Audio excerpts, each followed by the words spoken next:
എത്രയും സ്നേഹമുള്ളവരെ, പുള്ളൂർ ബാലൻ സ്മാരക മുനിസിപ്പൽ ലൈബ്രറിയും മലയാള കലാസാഹിത്യവേദിയും സമിതിയും സംയുക്തമായിട്ട് നടത്തുന്ന പുസ്തക നിരൂപണ പരിപാടിയിലേക്ക് ഏവരെയും സഹർഷം സ്വാഗതം ചെയ്യുന്നു. ഇന്ന് 2024 ഏപ്രിൽ 23 തൊട്ട് ജൂൺ 19 ഒരു 58 ദിന പുസ്തക ദിനാചരണത്തിൽ ഇന്ന് 18ാമത്തെ പുസ്തകമാണ് ഇവിടെ നിരൂപണം ചെയ്യുന്നത്. പന്തള കേരളവർമ്മയാണ് കുറിച്ചുള്ളൊരു പുസ്തകമാണ്. ശ്രീദേവി വർമ്മയാണ് പുസ്തകം രചിച്ചിരിക്കുന്നത്.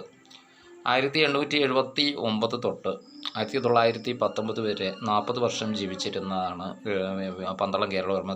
പന്തളത്ത് ജനിച്ചു, മാവേലിക്കരയിൽ വളർന്നു. നമ്മുടെ സംസ്കൃത സാഹിത്യത്തിൽ നിന്ന് മലയാള സാഹിത്യത്തിലേക്കും ഒക്കെ രംഗപ്രവേശമൊക്കെ ചെയ്ത ഒരു അസാമാന്യമായിട്ടുള്ള, കാരണം തമ്പുരാൻ്റെ ഒരു കാലഘട്ടം എന്ന് പറഞ്ഞാൽ പ്രത്യേകിച്ചും രാമായണവും മഹാഭാരതവും ഒക്കെ കൊണ്ടൊക്കെ വളരെയധികം സമ്പന്നമായിരുന്നു.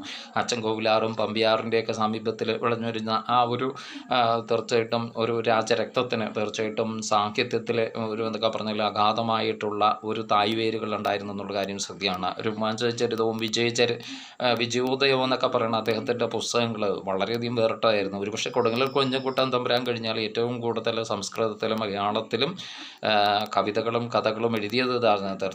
പ്രത്യേകിച്ചും കുട്ടികളുടെ ബാലസാഹിത്യം എന്ന് പറയുന്ന ഒരു വിഷയം അത് ഇത്രയും കൂടി സമ്പുഷ്ടമായി രചിച്ചു. ആദ്യമായിട്ട് നമ്മുടെ കേരള മലയാളത്തിൻ്റെ വിദ്യാഭ്യാസ ശൈലിക്ക് കേരള സിലബസ്, അല്ലെങ്കിൽ മലയാളി കുട്ടികൾക്ക് പഠിക്കാനായിട്ട് മലയാള സിലബസ് നിർമ്മിക്കാനായിട്ട് അദ്ദേഹത്തിന് കഴിഞ്ഞു എന്നുള്ളത് ഏറ്റവും വലിയൊരു പ്രത്യേകതയാണ്.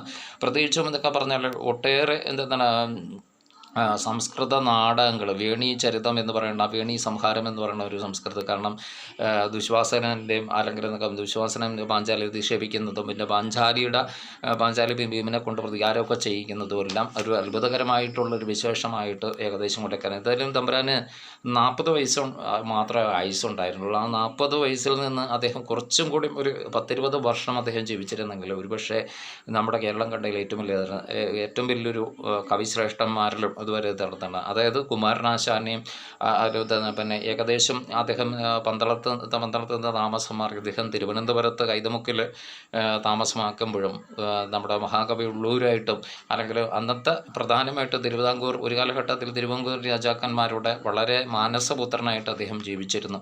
പിന്നീട് മലയാള ഭാഷാ പണ്ഡിതന്മാരുടെ കുമാരനാശാൻ്റെ പോലും പ്രീതി പിടിച്ചു പറ്റാനായിട്ട്, കുമാരനാശാൻ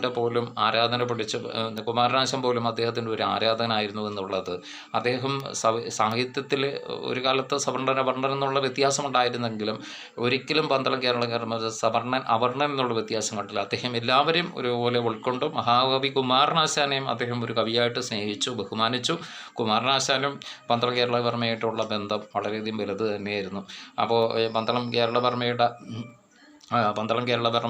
തീർച്ചയായിട്ടും നമ്മുടെ മലയാള സാഹിത്യത്തിന് ഒരുപാട് അനശ്വരമായിട്ടുള്ള സംഭാവനകൾ കണ്ട ക്ലാസിക്കുകൾ കൊണ്ട് ലോകസാഹിത്യത്തിലെ മാറ്റങ്ങൾ അദ്ദേഹം വ്യക്തമായിട്ട് തിരിച്ചറിഞ്ഞ് കുറേ നല്ല മാറ്റങ്ങൾ നമ്മുടെ മലയാള സാഹിത്യത്തിൽ നടപ്പിലാക്കിയ അദ്ദേഹത്തെ ഒന്ന് മനസ്സുകൊണ്ട് പ്രണമിച്ചുകൊണ്ട് ഈ പുസ്തകത്തിലെ കാര്യം വായിച്ചുകൊണ്ട് നമുക്കിന്ന് പുസ്തക നിരൂപണ പരിപാടി ഇവിടെ അവസാനിപ്പിക്കാം. അയോധ്യ രാജാവായ രുക്മദാൻ്റെ ഏകാദശ വ്രതത്തോടുള്ള അചഞ്ചലമായ വിശ്വാസമാണ് കാവ്യഗതിയെ മുന്നോട്ട് നയിക്കുന്നത്. ഏകാദശം വ്രതം രാജ്യവ്യാപകമാക്കിയ രാജാവിൻ്റെ പ്രവൃത്തി യമോധർമ്മനെ പ്രകോപിക്കുന്നു. വ്രതാനുഷ്ഠം കാരണം അയോധ്യയിൽ നിന്ന് ആരും തന്നെ യമപുരിയിലെത്തുന്നില്ല എന്ന് തന്നെ കാരണം യമബ്രാഹ്മണനെ ബ്രഹ്മാവിനെ കണ്ട് ഇത് പരിഹാരം അപേക്ഷിക്കുന്നു. അപ്പോൾ നിങ്ങളെല്ലാവരും പുസ്തക നിരൂപണ പരിപാടി കാണണം, വിലയിരുത്തണം എന്ന് പറഞ്ഞുകൊണ്ട് എൻ്റെ വാക്കുകൾ ഇവിടെ ചുരുക്കുന്നു. നന്ദി, നമസ്കാരം.